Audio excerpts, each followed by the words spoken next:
ने मुसलमानों के हित में किया। मैं जरा ऐसे सभियों से पूछना चाहता हूं, वोट बैंक के भूखे इन राजनेताओं से कहना चाहता हूं, अगर सच्चे अर्थ से आपके दिल में मुसलमानों के लिए थोड़ी भी हमदर्दी है तो कांग्रेस पार्टी अपने पार्टी के अध्यक्ष मुसलमान को बनाए। क्यों नहीं बनाते भाई? वक्फ के नाम पर लाखों हेक्टर जमीन पूरे देश में है।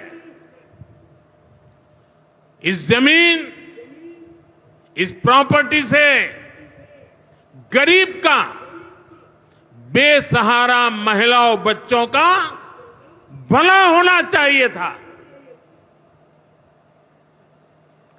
और आज ईमानदारी से उसका उपयोग हुआ होता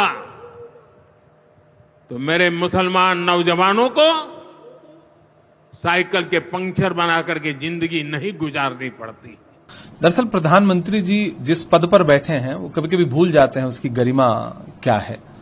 वो ऐसी भाषा का इस्तेमाल कर रहे हैं जो बिल्कुल जो सोशल मीडिया का ट्रोल इस्तेमाल करता है, पंचर बनाते हैं। ये कौन सी भाषा है? ये प्रधानमंत्री को शोभा नहीं देती, पहली बात। दूसरी बात, आपने पिछले 10 साल में, 11 साल में इस देश के युवाओं को इस स्थिति में ला दिया है कि उनके पास पंचर बनाने के अलावा, और पकौड़ा तलने की सलाह तो प्रधानमंत्री ने खुद दी थी, तो आपने इस देश के युवाओं को रोजगार के लायक तो छोड़ा नहीं है। यही एक रोजगार बचा है, या तो वो पकौड़ा तलें या तो वो पंचर बनाएं। प्रधानमंत्री जी, मुसलमान सिर्फ पंचर नहीं बनाता है। मैं गिनाना शुरू करूंगा तो बहुत सारी चीजें ऐसी हैं कि मैं गिनाऊंगा कि मुसलमानों ने क्या क्या बनाया है, लेकिन ये समय वो समय नहीं है कि मैं ये चीजें गिनाऊं और आप तंज करें। कांग्रेस पर आप आरोप लगा रहे हैं कि कांग्रेस हमदर्दी रखती है। मैं आपसे पूछना चाहता हूं कि आप नफरत करते हैं क्या? आप अपने देश के ही एक नागरिक समूह से नफरत करते हैं क्या? अगर आप नफरत ना कर रहे होते तो आपने मुख्तार अब्बास नकवी को, शहनवाज हुसैन को, एमजे अकबर को, जफर इस्लाम को, सबको डस्टबिन में क्यों डाल दिया है? इसका मतलब आप नफरत करते हैं। आप वक्फ बिल ला करके आज कह रहे हैं कि मुसलमानों का भला करना चाहते हैं, पसमानदा मुसलमानों का।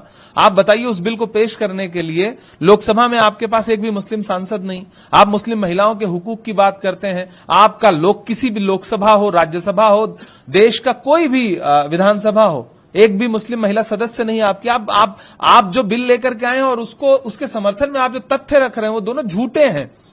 गृहमंत्री जी ने देश की संसद में खड़े होकर के 123 प्रॉपर्टीज को लेकर के झूठ बोला है।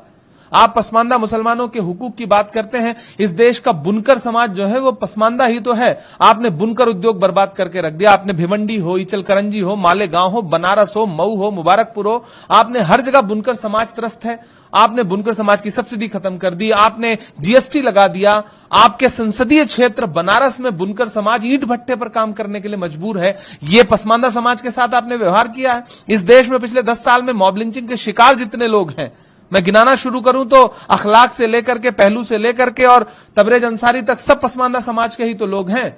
आप एक तरफ आपके आनुषांगिक संगठन कि लोग जो है उन्हें मारते हैं, उनको प्रताड़ित करते हैं, और आप भाषणों में कहते हैं कि हम पसमानदा समाज का भला करना चाहते हैं।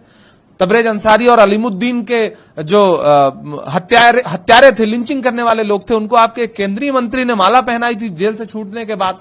प्रधानमंत्री जी, इस तरह की भाषा का इस्तेमाल मत कीजिए। आप जख्म भी देते हैं, फिर नमक रगड़ करके आप सोचते हैं कि इस देश का मुसलमान आपके इन भाषणों से खुश होगा, तो खुश नहीं होगा। ये प्रधानमंत्री की गरिमा के अनुरूप का भाषण नहीं। और कांग्रेस पे आप तांज कर रहे हैं तो आप इतिहास उठा के देख लीजिए। हकीम अजमल खान से लेकर के और मौलाना आजाद तक